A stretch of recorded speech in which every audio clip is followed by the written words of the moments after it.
You get married, you have a kid, your life's perfect. So not true. How beautiful is everything? I just think social media has made people a little bit flakier.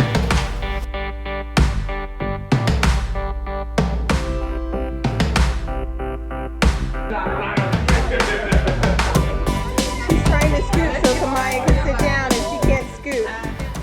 Hi everybody, welcome to International Wanderlusters. Shannon McLean Robertson here. I want to talk about some of my issues that I've been having with adjusting to new mommyhood.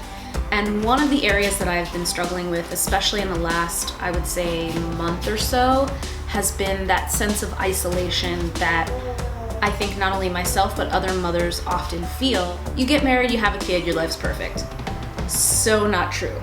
So not true. There is a huge adjustment that happens after having a child, and I think especially if you're someone like me who waited until my 30s to get married and have a child, it seems like even more of an adjustment because I'm so used to being on my own, being single and independent, coming and going as I please, meeting up with my girlfriends, working, making my own money, and then you get married and life completely changes. But I thought after like 6 months I'd have, a hang of this whole mommy thing. And I'm finding myself that as Lennox is now 15 months old, I'm still adjusting to being a new mom. I think a lot of people just don't realize that when you become a mom, especially a stay-at-home mom, it is really lonely, and you look forward to that time that you get to spend with your friends, even though it may be few and far between, even though you don't get to see them every week like you used to, or, do a last minute happy hour like you used to be able to do because you have to, get a babysitter or, schedule things with your significant other. So when you do plan something with your friends, it's like, I really look forward to it. I plan out like a month ahead and I'm like, yes.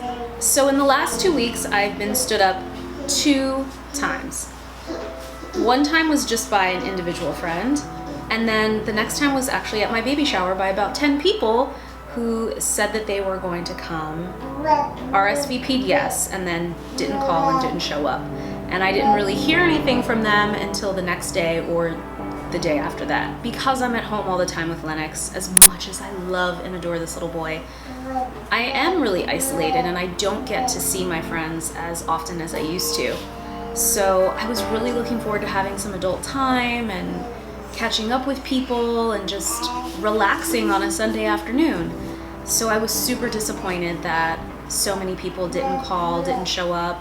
I also felt really bad for my girlfriends Kimberly and Liana who, put so much time and effort into getting the party together and like all these beautiful details, from the decorations to the food to like the area where people take pictures and the gifts for all of the guests that came and specialty cocktails. And it was we still had a great time and I am so grateful to my friends, but I was like really, really hurt. Whether you have kids or you don't have kids, like stuff comes up, work comes up, you gotta work late, you got a meeting, your car breaks down, you get sick. I get it. And I just think social media has made people a little bit flakier. I think it has. We have this idea that we are in touch with people because we're seeing their photos or videos and we're liking stuff, but that's not real interaction. It's not real relationship. They feel like they're seeing everything that's going on with you, so they don't actually need to see you in real life. So it's like, okay if they cancel, like no big deal, I'll just see the pictures afterwards. But it's not the same. It is not the same to not be there, to just see the pictures, right? A few days later, just sitting and thinking about it, and I had, as Oprah would say, an aha moment.